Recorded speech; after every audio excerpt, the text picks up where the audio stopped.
On this episode of AV Week, George Tucker, Dawn Mead, Josh Shrego, and so many more help me wrap up InfoComm 2018, looking to what we have learned this week and looking ahead to the future. All that and more next on AV Week. The network for the AV industry. What are you listening to? This is AV. This is AVNation. This is AVNation. This is AV Week, episode 355, recorded Friday, June 8, 2018. InfoComm 2018, Part 2.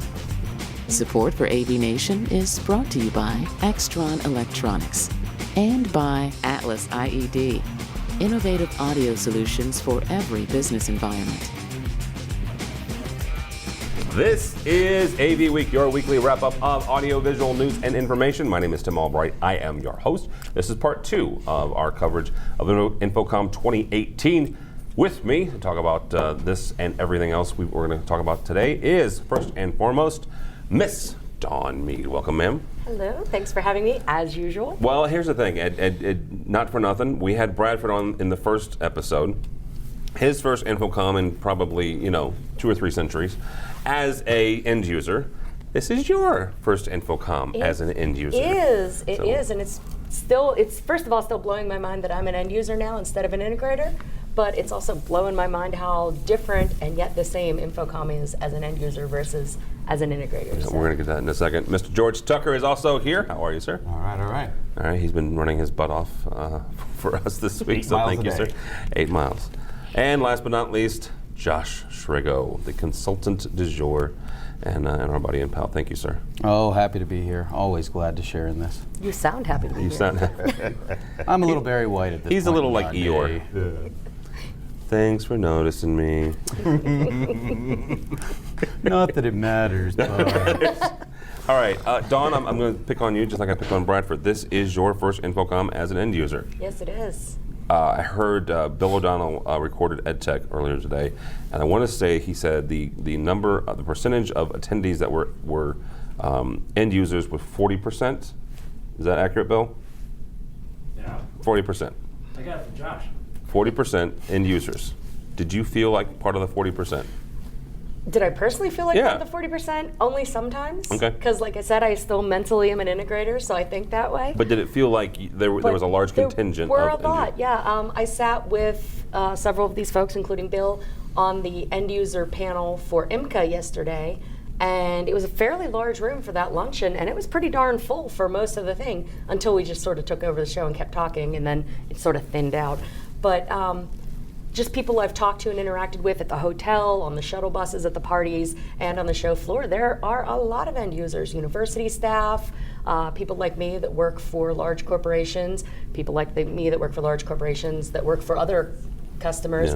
Yeah. There's a lot of us, apparently. I want to touch on something, because Bradford's experience, I want to see if it was similar to yours. His experience was because he had a green tag, and here at InfoComm 2018 this year, if you had a green stripe on your tag, indicated you were as an end user.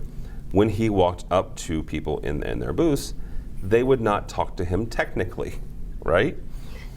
You have that, and not for nothing, you were a female. The AV industry is a bad history of not taking female technical prowess seriously. So, did you experience anything where somebody wouldn't necessarily take your technical prowess seriously?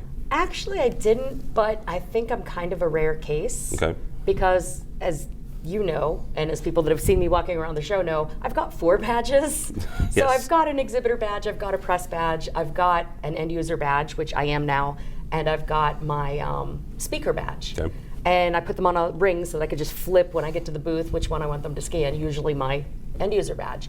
But because I've got all these badges, because they see that I'm a speaker, because I have my, hashtag AV loincloth worth of ribbons with credentials and things, I sort of come into the booth commanding enough that, hey, I know what I'm talking about. Here's why. Now let's talk about the technical stuff. Okay.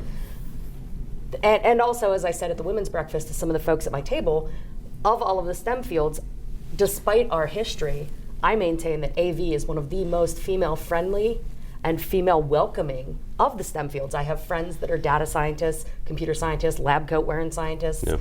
All of them have horror stories that I just am amazed at, because the AV industry as a rule has been very welcoming to me as a woman, especially once I prove that I know my stuff, which is why I encourage young females in our industry to take classes, get certified, and know their stuff. So I didn't really have that experience, but I had a whole lot of things that indicated I wasn't your average bear. Okay. So All there you right, go. very good. Mr. Tucker, what are you taking away from this week? Well, I'll take away that interoperability. I think Steve mentioned it last week. I think that again, knowing about the threshold of the integrated life, that the IoT and the off-the-shelf stuff are becoming more and more of not just our residential, but our hospitality and like commercial experiences. And they're driving each other. And they're going to be this strange mixture of them wanting to interact and work the same, both where they were in a retail store as well as in the home. And I think that is going to cause a bit of a shakeup on how we manufacture these things, how we integrate them. It's like retail. Samsung had an enormous display there about interactive sales devices, digital signage that knew what you were doing, knew that you were approaching, knew that you had certain things with you. Pick up a pair of pants, it says, hey, you just passed the shoes and socks. These are probably a good match. Others like you have bought this, the Amazon effect. Yeah. So that I think really has a direct relationship. And to that end, in the staging area, we know that Christie has a AI project for Pandora's Box, that's a video mapping box. But in the staging area of the show, there's a product called Lightform. It basically takes a little projector and scanner reader, scans the area that you've told it to scan, maps the objects on them, and with a Photoshop-like product, lets you modify them and then maps patterns and images over them. $6.99 direct to the person. Wow. It's IoT, it's wireless. It has IFTT at the moment, but they're working on more examples. But IFTT is pretty darn simple. You know, if then that, if this then that, kind of stuff. It looked really good, and the live demo was pretty amazing. All that power packed into a tiny little box that mounts on a projector. Yeah. It was Not really for nothing, cool. Lightform was on my short list of cool things I saw at the show too. It's right there. There you go. Josh, you were a part of the Integrated Life class on Tuesday. Yes, specifically on the interoperability panel. That's actually. why I'm bringing that up. It was fun. It was fun. It may have been contentious, I think is the adjective I was I wouldn't told. call it contentious. Well, you I can wanted ask both popcorn. of these wonderful other Dawn wanted panelists. popcorn, apparently. Yes. Yes, there was a popcorn eating moment, yes. Absolutely. Yeah. I don't think it was absolutely contentious as it was. There was a disagreement, and they were civil about it. You obviously disagreed, but well- and I don't mean just you. The two, you and the other individual. Yeah, there was a few disagreement points about interoperability and some of the directions and some of the concerns about it. In particular, voice was a concern, and I make no secret of my stance on some of those issues in regards to Just in privacy. case anybody has never heard your stance, clarify it, please. Basically, it just boils down to the issue of privacy when it comes to installing microphones in a home. And when you're putting in a device like an Alexa, you are opening up an environment that somebody can capture, somebody can listen, and it's starting to become a more common occurrence to note that information is not necessarily just going to Amazon. It's also starting to become apparent that it's not just on keywords. That information has slowly been leaking out over the last few years. And I raised that concern, and of course, trying to play the trump card of, well, we always have a phone on our persons. We're always capturing each other's audio all the time. And it's to which my response was effectively, well, yes, you're proving my point of if there's open microphones in an environment, I can leave my phone at home. But if I walk into some environment of somebody's home, or in particular, if I start putting Alexas in an office, or, financial institutions, accounting firms, law firms. Which is, just for the record, which is something Amazon is already starting to do. They wrote a blog post last November touting that, Yes. touting those relationships. How the SEC lets that happen, I have no idea. And it's the concerns over that and how you have to advertise that caused some of our biggest disagreements that required the moderator to, in probably the most diplomatic thing I've ever seen of, but you can respond when he's done. Bless her, that moderator was a queen. She Yes. took care. Yeah, but she's Parks and Associates did a great job putting that they on. did. I want to give a lot of accolades to them for putting on a wonderful event that day and pulling in a lot of heavy hitters for those conversations. I mean, Paul Zealy was there to discuss security with a lot of wonderful people before our panel. They had a lot of great integrators in there and a lot of great manufacturers discussing what our options were, how this is going to work, how we're going to move forward, and what the opportunities are was the big thing. But we didn't shy away from the conversation of issues that also can arise by being a part of this. Yeah. And that was really great as well. All right, let's talk about products with you, Don. What are 2 or 3? I mean, yes, George stole one of yours. That's okay. I have a list. Okay, so hit me with 2 or 3 things that were phenomenal enough for you to take back home to your office, which again you're an end user now. Well, I had 2 different classes of things that I was writing down, things that were just the incredible wow factor of, oh my God, that's awesome, and things that I can use this tomorrow, or Okay. I can start specifying this tomorrow. The cool wow factor, a couple that we saw last year but came again with improvements, Hypervision, the 3D laser looking thing, the incredible pixel pitch on the silicone, direct view LEDs, LG, oh my God, you and me both. Yes, we're big fans of OLED. Fanboy, Yep. fangirl. They just keep improving this year. Their clear screen OLED, amazing. And of course the giant Sony screen. I mean, they're Sony and it's giant and woo. I mean, you can't argue with that. But Except it when it ships, we'll get more excited. well, when it ships and if there's ever actually a use case for a giant Fargan screen. But the things that I was excited about, and a lot of people probably didn't even know they were there this year. Every year they make a big deal of their innovation pavilion. And usually there's like a dozen or more companies and they're vying, and there's always like the cool AV products and the things that aren't. This year it was very small. It was tucked out of the way back in the corner of the North Hall. There were only 7 companies there. But this year there was no fluff. Every one of the companies, Gig Gear, ScreenSpace, Toshineer, Opticon, Invict, Digisat Plus, and Layer Logic were products that were like truly innovative, truly solutions.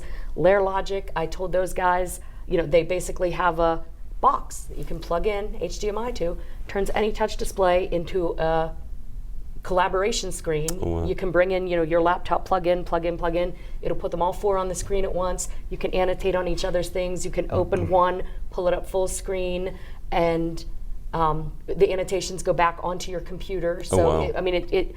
It solves a solution. It's almost like a mini version of an oblong mezzanine, but just for in-room use. Okay. Very cool, cost-effective, total solution for the huddle spaces where you want collaboration in a big corporation when you don't have budget for mezzanine in every room, for instance. They were amazing. ScreenSpace is a digital signage solution. Invict has, it sounds like a weird name. Yeah. They have a system that you can plug in. It's a software thing. You set up your own server for storage, and this little box with the software, it will set a timer on it, and it'll record your meeting. It does automatic transcription as you go, real-time transcription. Obviously, machines can't get everything right. We know from Dragon and some of the other voice recognition things, but it also will provide you during the meeting or right after the meeting, if you choose, your choice, the audio transcript part and audio recording so that you can proofread it. And instead of waiting 2 weeks and paying a crap ton of money for transcription, it's right there, and it allows you to put in keywords, and it records the time of all of those words, so that if you need to go back and edit the video or reference a certain thing, it's badass. Okay. Sorry for the language. No. It's badass. And to Don's point, that several companies have tried that with limited success. No, it's very this year I'm glad that they weren't voting on a winner of the Innovation Pavilion because I could not have chosen. Yeah. There were, I plan to pitch Layer Logic when I get back to my company. I plan to talk to the right people about Invict. They had a different company had a simultaneous translation product. It was just amazing. I bought a pair of the Gig Gear tech gloves for for working in racks and working in staging and rigging and stuff. Awesome stuff. Yeah. So I think that we're finally, even though we're not as big as we were in the Innovation Pavilion, we're really being innovative. It's kind of condensing it down to actually usable stuff. And the very last super cool thing, right before I came here, I was almost late because I was up in the air. I took part in InfoComm. They had a company called C2 here doing innovative experiences. And they basically had these little swings. They took a group of like 6 of us up in the air, like, I don't know how many feet. I wasn't asking because I'm afraid of heights. It was about 15 to 20 feet. 15 to 20 feet in the air, sitting on these little swings, swinging our feet, and having a discussion about creativity and technology and the evolution of things, and just me and some total strangers. And it was really cool. I wasn't afraid at all of the heights, even though I'm scared of heights. Yeah. And it was really freeing, refreshing. So that's the kind of experiences we want to, I've said on our podcast last week, experience is not just the big wow whiz bang factors. It's, can your CEO go in and work the room without having it fail? That's an experience that they're looking for. Yes. But when you see some of the whiz bang things, I see where VIX is. I'm down. All right. So. All right, George. Sorry. What are you taking away from this week? What's whether it's a product or an idea or a feeling from this week? All right, well, like I said with the products, and again, if I had to choose a winner, mine would be Lightform, just because it crosses everything that we do. It's staging, it's integration, it's So cool. commercial. It's really cool. I have video. I'll show you. The second choice I had is something very interesting from RTI, remote. I can't remember what the full name is. RTI, Remote Technologies Incorporated, a streaming box that is a transceiver that will do up to 32 devices simultaneously. Has built-in scalers, built-in down mixing, has Wi-Fi capable for throwing it across if you don't have a cable. They didn't give me a price, but they said dealer cost would be minimal. It looks real good. I saw it in action. It's interesting. I can't wait to see it ship, they say, next month. Okay. So even when I was talking about the engineer even came out, oh no, the engineer's here, and was very eager to talk about it. So they have that. I mentioned it earlier, the Samsung Magic Info. Again, all that tying in of technology. They also have software that does the analytics in real time. Are you male, female, all those things that they need to see, and they can register as they were walking in the booth. How many male, how many female, how long did they stop, what did they look at? It was really cool technology that I find very fascinating, that might draw even me into a retail environment, but has lots of options for any of those home uses of identifying who's doing what and how you can have personal preemptive settings, etc. Yeah, getting Tucker into a store is no, it's it's damn near impossible. All right. And the other thing though is, did anyone look at that? I'm going to make a funny one. The Sony booth. Yeah. Did anyone look at the content management system that was on the outside? No. There's stark white. It was all surgical imagery on there. I think it was retinal surgery, which is why I stopped, because my fascination with that stuff. And I looked at it, I'm like, oh, that's pretty bold for pointing that out. Yeah. It was all little pictures, but they would then blow them up, and it was really high res. That was the idea, that really high res capabilities for the surgical and medical applications. It was cool, but I just thought that was very bold to do. Yeah. All right, Mr. Schmegel, we'll give you the last word. What's going to be your memory of InfoComm 2018? Oh, that's an unfair question. This will likely air, whether or not this goes in it or not. But yeah, I mean, for me to say to myself after 15 years, I was an end user, I was a manufacturer, I was an integrator, and I've been a consultant. I've sat on every side of this industry. There is brilliance in so many people, and I know better people at manufacturing than me. I know better people that are engineers. I know better consultants. I know better people that can do my job so much better than I can because of how brilliant and the effort and the energy and the love that they put into it. That I found the best thing I can do, and what I'm taking away from this show is that I made the right decision to take a leap of faith and move on to something else for a little while. That being said, we are still facing a problem with technology and the evolution of where we're going, in that we get so close to delivering the solutions that are being asked for. Take, for example, the Avenue Alliance announcement of Milan, and the epic failure of how that's been delivered as news, with the complete and total success of what it actually is. It's a true interoperable solution, not just in our world, but in an IEEE standard that is now going to have a control platform on top of it. that is so meaningful beyond us. That takes, compare that to what BACnet IP has been for so many years to a building. Now you can get an actual universal platform that can let multiple industries be interoperable. It's not about having a Dante chip in it anymore. It's about having an IP address that can talk to any other IP address. Simultaneously, we're also moving ourselves farther and farther away from the devices in buildings at all, because now we're seeing more and more soft codecs. We're needing that translation software, that translation hardware to allow us to be interoperable across multiple codecs and still operate with one device without having to have an interim PC. And seeing how that's being managed by companies from Shenzhen, as well as big boys like Harman, that's been really interesting. And that's the big takeaway technologically that I now have to take back to my clients and offer to them as a potential solution for that. Right. So, yeah, 2018 is going to be a memorable year for me. All right. On that note, I will say thank you all so much. Miss Dawn Mead, how do people connect with you? You can find me, of course, on AVNation.tv, on AVWeek, and a number of other podcasts sometimes, and writing. You can find me in a column I've been writing for SCN, and of course, you can always find me on social media at AVDawn on pretty much all the platforms. All right, very good. Mr. Tucker? Tucker 2's on every social media platform that probably exists, and I write for several trades as well, and for AVNation. All right. Mr. Strago, thank you, sir. Thank you. And how do people find you? You can find me on Twitter at JSrago. You can find me on AVNation. You can find me at soundreason.org. And you can also reach out to the company that I've been working for, TCOM, at tcom.com. All right, very good. All right, our next segment has three more folks that I'm happy to join us. First and foremost, Miss Alicia Headley. How are you, ma'am? I'm good. How are you, Tim? Good. Next to her is Rich Ventura from NEC. Welcome, sir. Thank you very much. And last but not least, Mr. Chaz from FSR. How are you, sir? I'm doing wonderful, Tim. Good. Let's start with the manufacturers, because if I'm not mistaken, this is the first manufacturer we've had on today. So, Chaz, how was the show for you? Fantastic, fantastic. It's been extremely busy, and there's a word that I've heard from almost everybody that's been through our booth, vibe. The vibe this year has just been incredible. People are excited about the products they're seeing.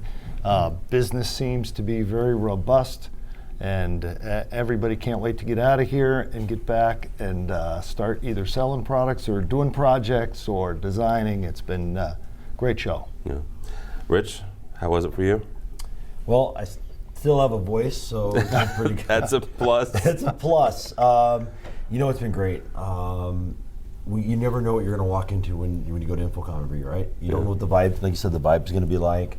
You start talking to all these end users, you start talking to the consultants, the integrators, the designers. Dave's just done an amazing job this year. We spent probably about an hour with him yesterday, myself and our VP of Marketing, talking about just how great everything he's doing. And a lot of stuff that I talked to him about just not that long ago at ISE, he's put into place. Yeah. Talk about all the different experiences that were going on. Manufacturers were challenging each other to one-up each other. Which was great to see. Not only the manufacturers that compete against each other, but manufacturers that work together. Yeah. For us, obviously everything's about our ecosystem and our partnerships, and we got to see everyone was just challenging each other to change the business. Yeah. Alicia, we're recording this at the end of the day on Friday. You actually just stepped off center stage. Yes. And stepped on ours, so thank you so much for joining us. Absolutely. What was your experience like, just not only as a tech manager, but also as somebody who was a speaker at center stage? Busy. Okay. Busy for sure. This is my first InfoComm in Vegas, so it was a little different for me, learning how to navigate the show floor. That was a challenge, but I guess by day 2, I kind of was starting to feel my way out. Because it was so fast-paced, I saw not as much as I would have liked, but I did see a good amount of cool stuff out there, so it's always fun to come to InfoComm. Yeah, and then just to clarify, if you've never been to InfoComm, the one in Vegas is split between the North Hall and the South Hall, and there's a big space in between. In Orlando, it's one ginormous hall. Right. So. Chaz, ask you and Rich kind of the same question. We had Dave Labuscas on the first part of these episodes, and also Mike Blackman. from ISC. If there's one or two things that you would, if you had them in the room, like talking to them, but if you could say, you know what, I would love it if you did this or this, comparing the two different shows. Oh, that's a tough one. It's always easier to come to Las Vegas. And you're coming from New Jersey. Well, let me put it this way. The ride home on the plane is far more pleasant from Las Vegas than it is from Orlando with a bunch of screaming kids. Okay. So, I think, there's a couple of challenges that we face in the industry that I see. This is the meeting place for our business. This is where everybody gets together once a year. And Rich said it great. Where the manufacturers are challenging each other, everybody's trying to one-up each other. But for our business, this is a terrible time for a show. Okay. This is our industry's most busy, and there's so much going on at this point. I agree. This is not a great time for the show. And the matter of fact that it's 109 degrees outside Yes. doesn't make it easy. But that taken out of the fact, it's a tough time to be out of your company and for the integrators to be out of the field. Yeah. Rich, this is probably an unfair question as well, because it's Friday, and I'm not asking you to analyze your team, but there was always something that you wish that you had maybe done different or changed something. Is there anything like that this year? You're pretty happy with the way you guys have pulled off everything. Oh, we're perfect. No, I'm just kidding. That's it. You know what? I think the one thing that I always like to change and everything like that is getting more time for our product managers to spend out there looking at what's going on. You mean outside of your booth? Yeah, outside of our booth. It's just so hard, right? Yeah. Because there are so many great end users coming, so many integrators, and we have so many great conversations. It's like, how do you do that? And I actually heard someone jokingly say they should have like a 1 hour spot where only manufacturers are in the building. Yeah. And they can go wander. And no customers in there, just the manufacturer. Go, yeah, that's their setup. And they start looking at me and go, no. But I started thinking about that going, how hard that would be? But that'd be kind of cool though. Yeah. You just have the manufacturers and we go wander and you go look, you can send everybody out to it. That way they're fresh, they're not worrying about the meetings they got to run to and everything like that. The one thing I'll add on what you're saying with, this is a tough time, right? Yeah. There is no such thing as a good time to do a show. I mean, I hate to say that. That's true. There That's isn't. true. If you've got a sales organization who's firing all cylinders, you should be busy all the time. Yeah. Having your reps not being in front of out there in calls, it's not going to happen. But at the same time, this is actually a great time to have a show. And the reason I say that is because it means we're selling. Yeah. We do so many shows every year. We're always at these things, right? But anytime you can do a show, and anytime you can get in front of your customers, anytime you can get in front of the market, anytime you can talk with people at Alicia, talk with our partners, it's worth it. Yeah, absolutely. Alicia, what was your favorite part of this week? Favorite part of this week for me was Wednesday. I did a course on Dante, Yeah. and I really got to engage with a lot of end users, get their perspective on how they deploy Dante in different vertical markets, and just have general conversation with people from all around the world that are using this solution to, incorporate audio into spaces that are mostly digital signage spaces. Everything audio is just, it was amazing because, I love audio. It's my background, so it's close to my heart. And to be able to connect with so many other people, like there was guys from Africa in there telling me about how they're deploying it in Africa. So it was really exciting to just engage with so many different people and just geek out on audio. So that was fun for me. Very cool. I'll ask all three of you this exact same question, and it's a question I think I asked earlier. Chaz, if you had to pick a theme for InfoComm 2018, what is the theme of this year? Oh, that's a tough one. I would have to say that if you look at FSR ourselves, our theme is up in our look. Okay. We're trying to take all our products and raise the aesthetic value of them. I think if you look at the industry itself, they've expanded on that theme. Everything is brighter and glitzier, and there's more. I hate to use the word, but flashing lights. That's what I think of it as. But yeah, it's everybody's working on a better look and building the experience. All right, Rich. It's a tough one. You know, I'd actually probably call this year's theme challenge. Okay. And why I use the term challenge is because we're entering so many new businesses where so many things are going on. I mean, I heard people talking earlier about integration of Alexa into devices, and I heard someone talking about one of my competitors with analytics and data, and we've got all that stuff to do. We've got this huge challenge in how do we deliver more value, more services, more solutions. I've heard as a service, like 30 different iterations and ways they're calling it. AV as a service, this is a service, that is a service. It's challenges, right? Which, if you look at the big scheme of things, what a challenge does, it creates solutions. Yeah. And so everywhere you went, we were heading on challenges with all these new ideas and new strategies. All right. Alicia, last time? I would say productivity. Everybody was looking how to be the most productive with different platforms. That's what I heard most, like, okay, how can I use this solution and incorporate it with a solution that I'm already having? And if I can't do that, why not? So everybody was trying to find different ways to be productive, whether it was in-house or communicate better with their end users. But for me, I heard a lot about being productive and how we can enhance that in the workspace. All right, very good. Thank you all so much. Chaz Porter, how do people find you or FSR? At Chaz_FSR Inc. on Twitter, and we're at www.fsrinc.com. All right, very good. Rich, how do people find you or NAC? On Twitter, NEC_RV. Okay. And Google on us all over the place. But also, we're like at all the shows, all the conferences.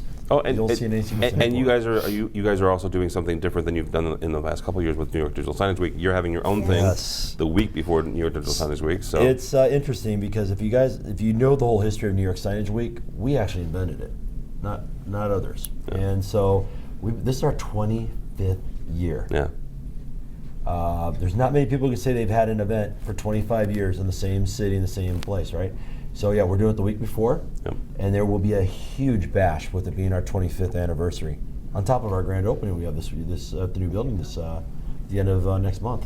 Okay. And that's the one in Chicago. Your new in Downers Grove. Yeah. All right. See, I learned something new. Now I'm going to have to be in New York for 2 weeks straight. You'll be hanging with me because I'll be there for 2 weeks straight too. Good, all right. Well, that's always fun to hang with Rich. Right? Absolutely is. All right, Alicia, how do people find you? Of course, at The Smooth Factor, everywhere. Twitter, Instagram, my website, thesmoothfactor.com. All right, very good. Thank you all so much. My name is Tim Albright. Don't follow me, but go by the website, please, AVNation.tv. AVNation.tv, you'll find this program and a host of others.